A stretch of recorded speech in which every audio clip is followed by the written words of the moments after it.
Salamat sa Diyos at naprubahan na yung visang pinag-a-applyan ko sa UK. Salamat pala sa agency na tumulong sa amin. Sa video ito ay papakita ko sa inyo kung papaano at ano-ano ang mga ginawa kong hakbang para makapunta tayo sa UK.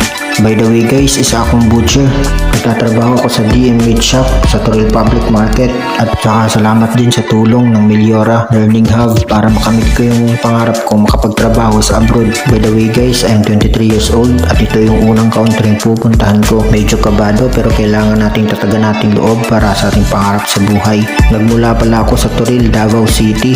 Bali nandito ako sa airport ngayon kasi pupunta kami sa Maynila para may isagawa ang isang medical test na kinakailangan ng agency namin upang kami ay pumasa at makuha namin ang requirements na kinakailangan ng aming agency para makapagtrabaho sa UK.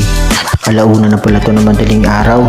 Bali darating ako sa Maynila ng mga 3 AM at pagkatapos diretso na kami sa Emmanuel Medical Center dahil yun ang medical center na inirekomenda sa amin para makapag-medical test kami. At kung may pasa namin yung medical test na kinakailangan ng agency namin, bali konti na lang yung kinakailangan namin para makapagpabisa na kami sa UK. At kung pupunta kayo ng Maynila guys, magdala talaga kayo ng mga extra pera para di kayo magkakaproblema sa mga hindi inaasahang bayarin o gastusin dito sa Maynila.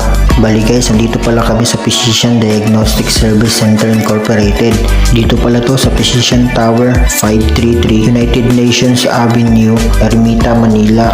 Bali kailangan yung ipasa yung TB test guys kasi isa tong requirements papuntang UK. Hindi ko lang alam kung ganito din ba yung proseso papuntang New Zealand, Australia, Canada at sa ibang bansa. Kailangan yung may pasa yung TB test guys kasi mahihirapan kayong pumunta ng UK kung babagsak kayo. Kung may sabit naman kayo sa TB, meron naman silang program guys na makakatulong para gamutin yun. Yun nga lang, madidelay ang pagpunta mo ng UK at malaking abala din sa iyo at mapapagastos ka pa ng mahal. Bali sa araw na to pupunta kami ng agency.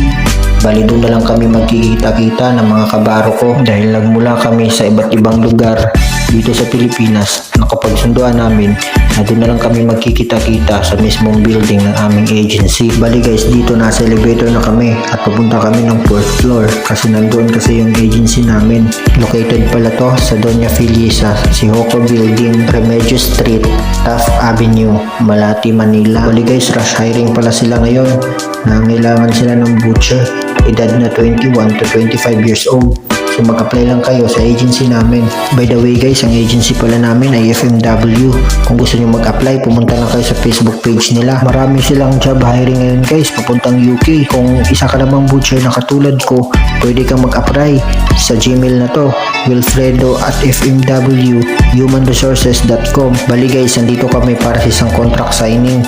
Bali 2 years pala yung kontrata namin papuntang UK. Dapat nakapag-IELTS ka na din pala guys para makapunta ka sa UK kasi isa itong requirements para makapagtrabaho ka sa kanila. By the way, nag-review ako sa Meliora Learning Hub dyan sa Toril, Davao City. Salamat at malaking tulong yung nagawa nilang pag-review sa akin.